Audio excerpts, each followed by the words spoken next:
Welcome to Spinning Chair, where we put our own spin on experiments. Today we'll be looking at if having a bigger attic means having a cooler house. Let's talk about the hypothesis. If the attic of a house is bigger, then the living space will stay cooler, because more heat will be trapped inside the attic, allowing the living space to be cooler.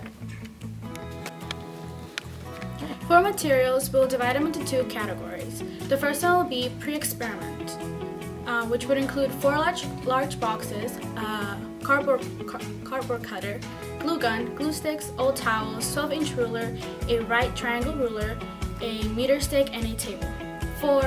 During experiment, we'll be using 6 thermometers and a timer.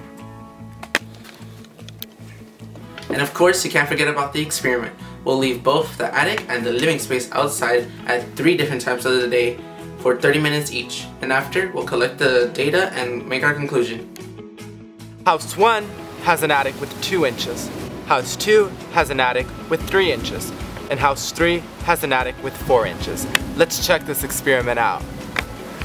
Using these thermometers, we're going to place them in the attic through the roof. And then after that, you would like to take another thermometer and place it inside the house. Remember to keep them in each house throughout the experiment.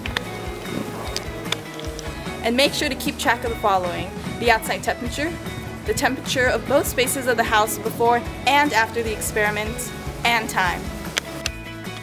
Now, let's analyze the data. House 1 had the highest difference in temperature between the attic and living space for all 3 tests. Temperature difference, all houses spiked on the second test, then fell on the third, except for House 3, whose temperature difference stood almost constant for all 3 experiments.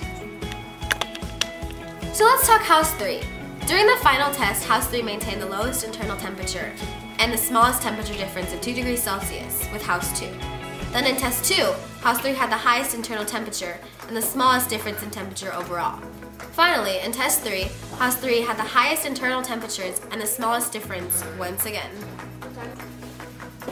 Alright, but let's look at some sources of error first. 1. Wind. There was a different amount of wind in the third experiment than there was in the second. That was the source of error.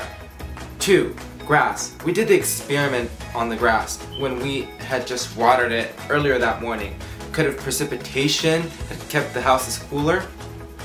3. Thermometers. If for the attic space we had left the thermometers with them during the experiment exposed to the sun, could the sun itself had caused those thermometers to raise in degree?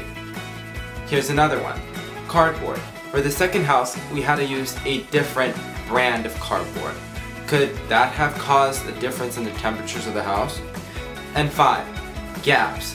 Between the walls, there could have been some gaps. Could heat have gone through, keeping the temperatures cooler? So to conclude, our hypothesis was incorrect. It was actually opposite of what we thought. Based on the data, we concluded that the bigger the attic, the smaller the difference in temperature.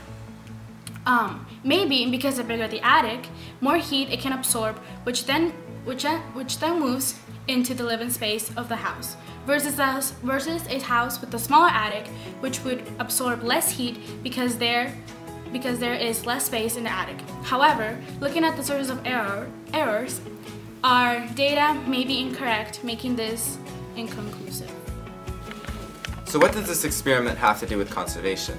Well, let's say having a bigger attic does turn out to make the house cooler. Then on a bright, sunny, hot California day, your AC unit will use less energy to cool the living space part of the house compared to a house with a smaller attic.